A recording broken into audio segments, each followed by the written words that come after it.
yang bisa dilakukan seorang pemilih.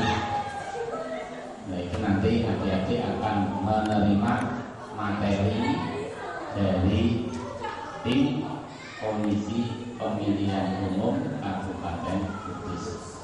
Harapkan adik-adik bisa mengikuti dengan hikmat, dengan baik, dengan apresiatif, dan dengan konsentrasi yang sungguh-sungguh. Hadirin sekalian yang saya cintai, tadi saya sudah uraikan saya cintai ya.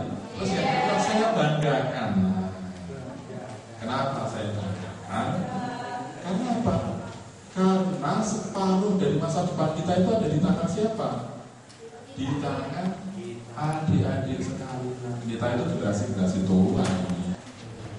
Kita banggakan karena kita berharap nantinya masa depan bangsa kita ini betul-betul berjalan sesuai dengan cita-cita para pendiri bangsa kita atau founding father, yaitu terwujudnya sebuah masyarakat baldatun thayyibatun warohatan atau tata aturan belajar, tata aturan transfer pengetahuan. Yang pertama ya, kalau ditanya harus jawab.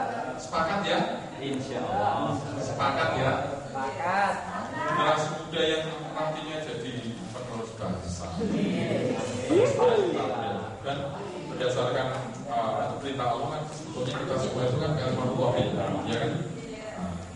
Nah, nanti harus berani tampil. Kalau ditanya semangat dong. Semangat. Sepakat ya? Ya. Terus yang kedua, kalau diminta melakukan harus mengerjakan. Ya, kalau diminta melakukan harus mengerjakan. Sepakat ya? Sepakat juga. Terus perlu ditambah lagi tidak kira-kira? Perlu ditambah lagi tidak? Ya, kita buat apa itu bahasa komunikasi kita kalau memecahkan.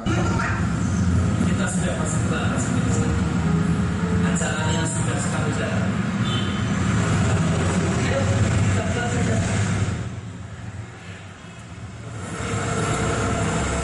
Berdasarkan amandemen Undang-Undang Dasar 45, bentuk lembaga legislatif itu kita sekarang dikawal. Selain ada DPR, ada juga DPD atau Senator. Halo? Jadi adik-adik harus tahu bahwa dalam pemilu nantinya adik-adik memilih juga anggota legislatif dari wilayah-wilayah tertentu, wilayah-wilayah atau provinsi yang diwakilkan oleh orang yang nantinya kita pilih atau Dewan Perwakilan Daerah. Masing-masing provinsi itu akan memilih 4 Dewan Perwakilan Daerah. Kalau bahasa Amerikanya Senator, Dewan Perwakilan Rakyat. Jadi selain itu peserta pemilu untuk presiden lewat partai politik, untuk presiden lewat partai politik, syaratnya untuk partai politik untuk mencalonkan presiden adalah 20% suara kursi atau 20% suara sah hasil pemilu bisa mencalonkan presiden. Itu dalam pemilu presiden ya. Jadi pemilu legislatif itu ada perseorangan dari partai politik, perseorangan itu memilih Dewan Perwakilan Daerah, dan partai politik itu memilih Dewan Perwakilan Rakyat.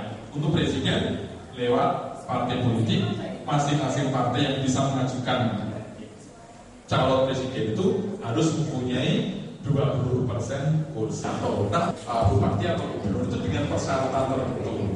Untuk undang-undang yang saat ini berlaku, untuk partai politik bisa mengajukan calonnya untuk diajukan menjadi calon bupati atau wakil bupati itu harus mempunyai syarat, dia harus mempunyai 15% kursi di DPRD. Kalau di Kabupaten Kudus itu kursinya dapat 45, partai politik yang mempunyai 7 kursi baru bisa mencalonkan. Kalau tidak mempunyai 7 kursi, dia harus berkoalisi dengan partai lain supaya kursinya menjadi 7 atau 15% perolehan suara dari pemilu legislatif yang lalu.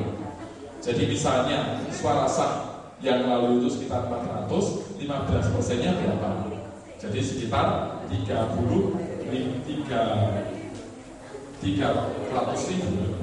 15%-nya.